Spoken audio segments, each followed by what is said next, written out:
മഞ്ജു വാര്യരും ദിലീപും നേരിൽ കണ്ട ദൃശ്യങ്ങൾ സോഷ്യൽ മീഡിയയിൽ ഇപ്പോൾ വൈറലാണ്. മാജിക് ഫ്രെയിംസിന്റെ തിയേറ്റർ ഉദ്ഘാടന ചടങ്ങിനെത്തിയപ്പോഴാണ് മഞ്ജുവും ദിലീപും നേരിൽ കണ്ടത്. ഇവർ പരസ്പരം കണ്ടുവെങ്കിലും മിണ്ടിയില്ല എന്നാണ് കഴിഞ്ഞ ദിവസങ്ങളിലൊക്കെ പ്രചരിച്ചത്.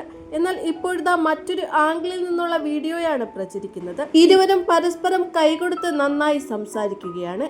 ഇവർ കണ്ടാൽ പോലും മിണ്ടില്ല എന്നാണ് എല്ലാവരും ഇതുവരെയും കരുതി വെച്ചത്. എന്നാൽ സംഭവിച്ചത് മറിച്ചാണ്. മകൾ മീനാക്ഷിക്ക് വേണ്ടി ദിലീപും മഞ്ജു വാര്യരും തങ്ങളുടെ വിദ്വേഷമെല്ലാം മറന്ന് ഒന്നിച്ചതായി നേരത്തെയും വാർത്തകൾ വന്നിരുന്നു. ആ വാർത്തകളൊക്കെ ഇപ്പോൾ സത്യമാവുകയാണ്. ഇവർ നിയമപരമായി വേർപിരിഞ്ഞുവെങ്കിലും മീനാക്ഷിക്ക് നല്ലൊരു അച്ഛനും അമ്മയുമായി എപ്പോഴും ദിലീപും മഞ്ജു വാര്യരും ഉണ്ടാകും. മീനാക്ഷിയുടെ കാര്യത്തിലെല്ലാം തീരുമാനങ്ങൾ എടുക്കുന്നത് അച്ഛനും അമ്മയും ചേർന്ന് തന്നെയാണ്. ദിലീപ് കാവ്യയെ രണ്ടാം വിവാഹം ചെയ്തുവെങ്കിലും മീനാക്ഷിക്ക് ഒരു രണ്ടാനമ്മയുടെ സ്ഥാനമല്ല കാവ്യയുടെ അടുത്ത്.